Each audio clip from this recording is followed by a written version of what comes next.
Oke, halo kawan-kawan semuanya, bagaimana kabar kalian? Jadi di video kali ini saya akan menyampaikan suatu video pembelajaran yang sudah saya buat berdasarkan dengan RPT saya. Nah, tapi dulu perkenalkan nama lengkap saya Indra Aditama dengan NIM 193030218049. Nah, jadi dalam RWP yang saya buat ini yaitu mata pelajaran bahasa Indonesia dengan materi yaitu menggali informasi dari teks cerita sejarah. Nah, untuk mata pelajaran ini yaitu materi teks cerita sejarah ini yaitu untuk sekolah tingkat SMA yaitu kelas 12 semester 1. Nah, oke, jadi untuk tujuan dari mata pelajaran ini yaitu menggali informasi dari teks cerita sejarah ini, yaitu nantinya siswa dapat memahami, membandingkan, menganalisis suatu teks cerita sejarah dan juga menginterpretasikan, memproduksi, menyunting suatu teks cerita sejarah tersebut. Nah, oke, setelah ini kita akan melakukan suatu pelaksanaan pembelajaran di mana nantinya akan dilaksanakan secara daring. Nah,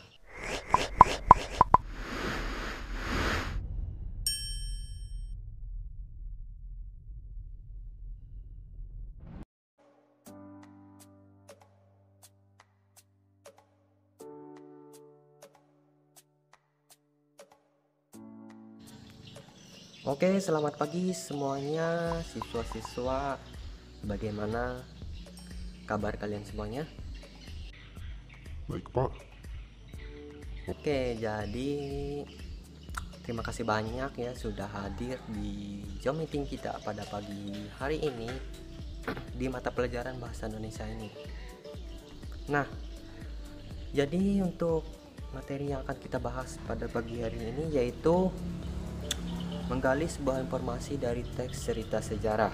Nah, sebelum kita membahasnya, Bapak minta satu siswa untuk membacakan doa.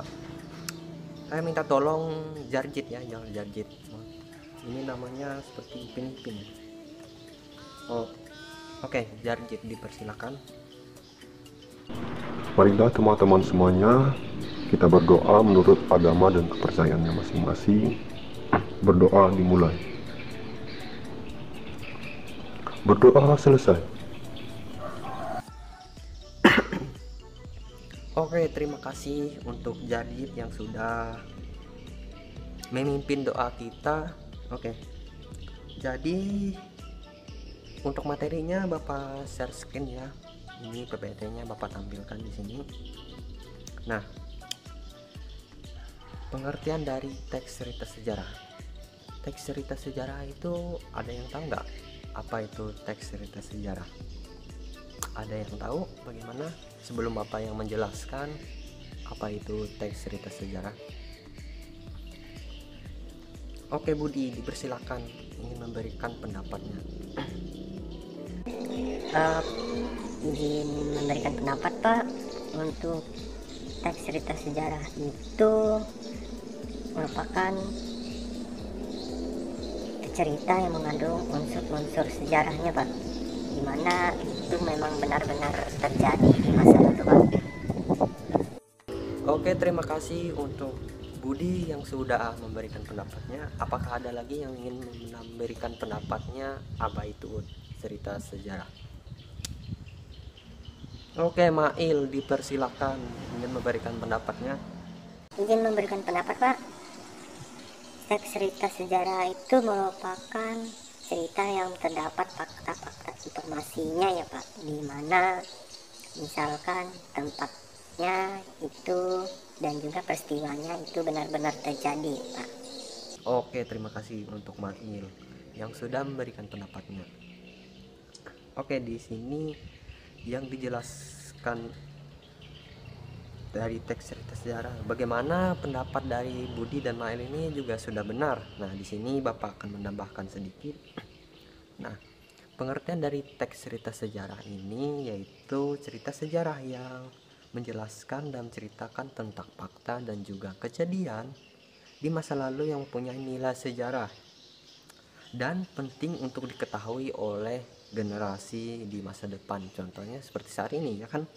Nah, teks ini juga pun didefinisikan sebagai sebuah teks yang dituliskan berdasarkan catatan peristiwa di masa lalu atau masa lampau ya, dan kemudian dikembangkan berdasarkan bukti tersebut yang ditemukan sehingga nantinya dapat menceritakan kejadian sejarah tersebut.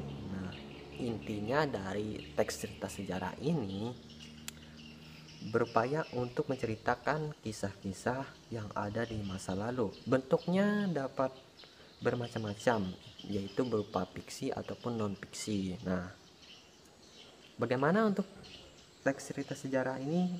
Sudah paham apa itu teks cerita sejarah? Paham, Mbak? Oke, baiklah kalau begitu kita akan lanjutkan materinya, yaitu terus fungsi dari teks cerita sejarah itu sebenarnya apa sih? Nah, fungsi dari teks cerita sejarah. Nah, ada yang tahu apa fungsi dari teks cerita sejarah? Izin memberikan pendapat, Pak. Untuk teks cerita sejarah, fungsinya itu kita dapat mengetahui peristiwa-peristiwa di masa lalu, Pak. Nah, di mana nantinya kejadian yang benar-benar terjadi kita dapat diketahui di masa lalu itu, Pak. Nah, itu yang mungkin bisa saya sampaikan, Pak.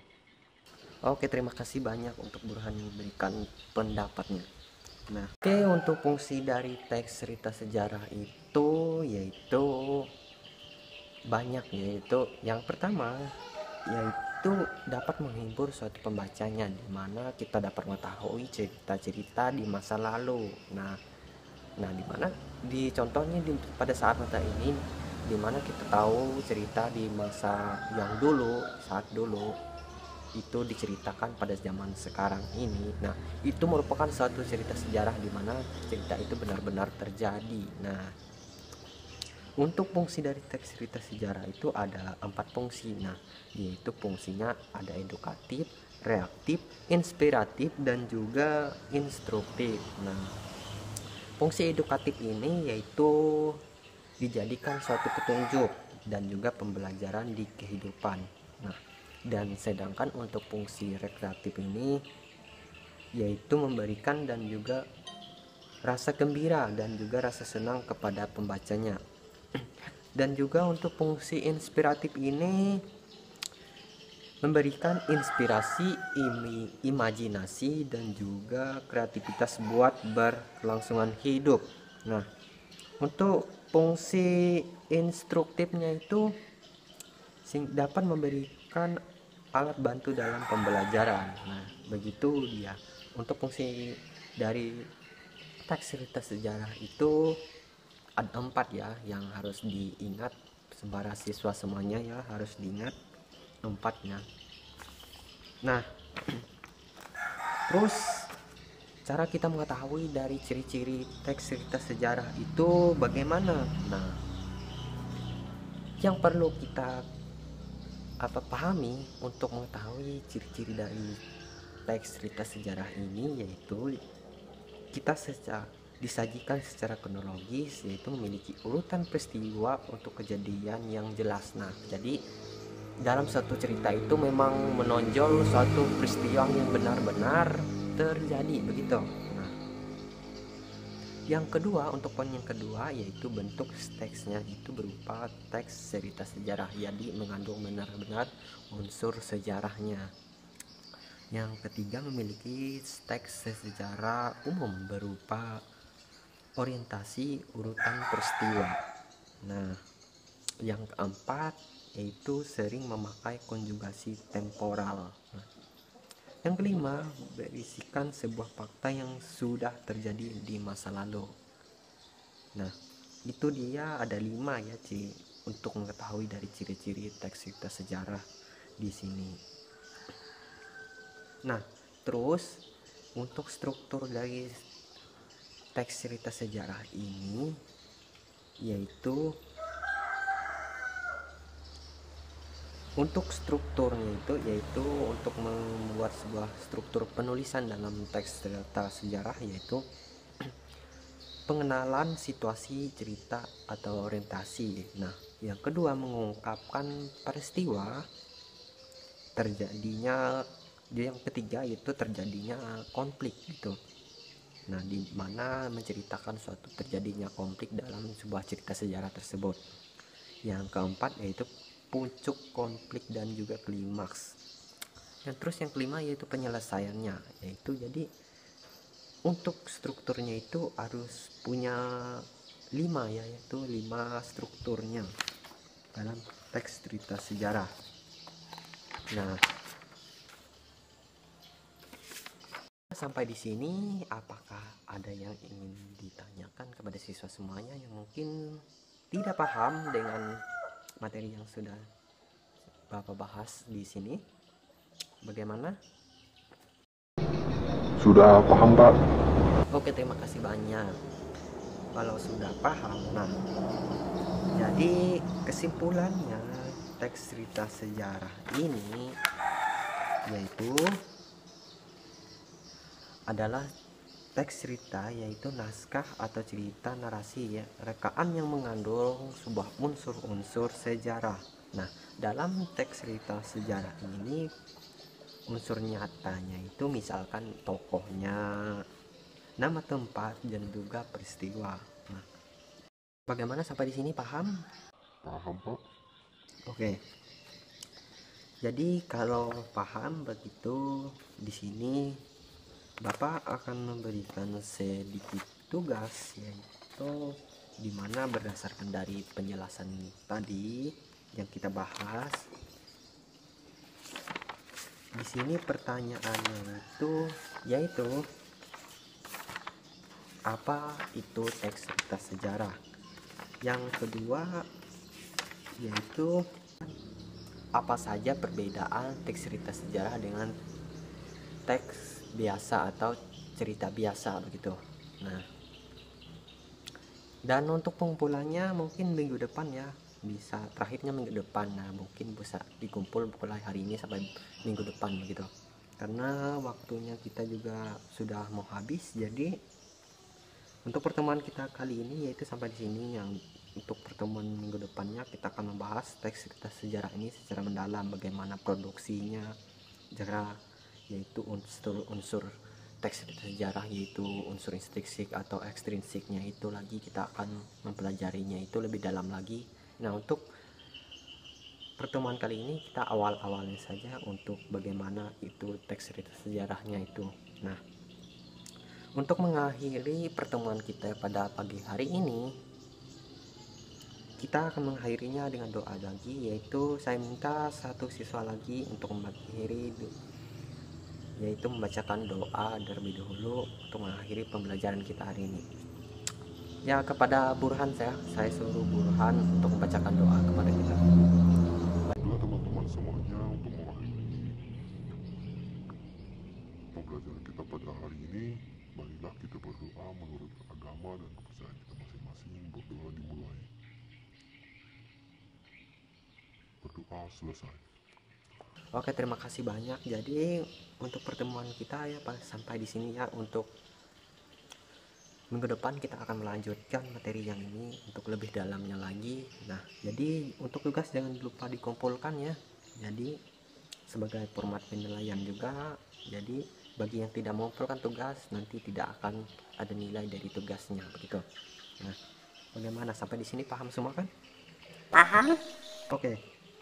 Kalau begitu untuk pertemuan kali ini Bapak tutup ya, dan mungkin untuk absensi Bapak screenshot langsung di sini.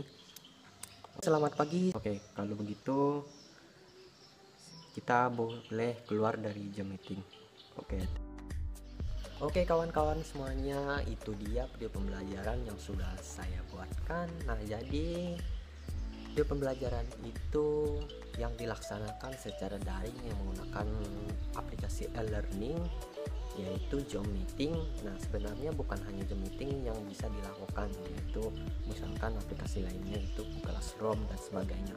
Apalagi WhatsApp juga bisa digunakan sebagai pembelajaran daring. Nah, karena saat ini kan pembelajaran di sekolah-sekolah itu tidak bisa dilakukan secara tatap muka, nah otomatis jadi dilakukan secara daring. Contohnya seperti video pembelajaran yang saya sudah buatkan. Nah, jadi setidaknya video ini dapat membantu semua kawan-kawan semuanya memberikan wawasan lebih tinggi lagi bagaimana pembelajaran daring yang seperti di saat pandemi seperti ini kita laksanakannya seperti apa. Nah, juga untuk format penilaian dari video pembelajaran yang sudah dibuat tadi, nah sebenarnya bisa dilihat dari keaktifan siswanya, yaitu kehadirannya dan juga tanya jawab dalam suatu pertanyaan, dan juga ketepatan dalam mengumpulkan tugasnya nanti. Nah, itu bisa dilihat dan juga bisa dinilai